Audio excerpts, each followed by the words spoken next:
Il se fait kidnapper à 25 ans et exige lui-même que ses ravisseurs augmentent le prix de sa rançon. C'est l'histoire de Jules César.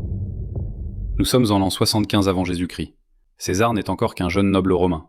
Il appartient à une famille ancienne et prestigieuse. Il n'est ni général ni homme politique important. Juste un jeune homme ambitieux qui part en Grèce pour perfectionner son art de la rhétorique.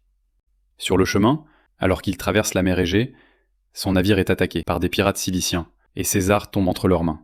Lorsque César entend que les pirates exigent 20 talents d'argent pour sa libertarian, il éclate de rire. Il réclame qu'ils augmentent jusqu'à 50. Les pirates acceptant, après avoir été convaincus par César. Pendant près de 40 jours, César vit parmi ses ravisseurs. Mais au lieu de se comporter comme un prisonnier, il agit comme leur chef.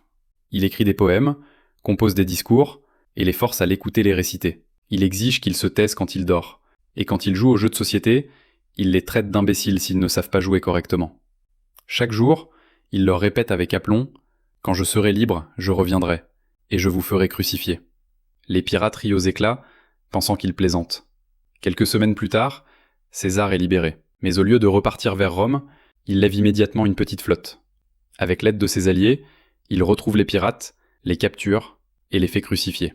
Par clémence, il ordonne qu'on leur tranche la gorge avant, pour leur épargner des heures d'agonie. Le jeune homme que les pirates avaient pris pour un simple étudiant venait de montrer au monde qu'il avait déjà l'esprit d'un conquérant.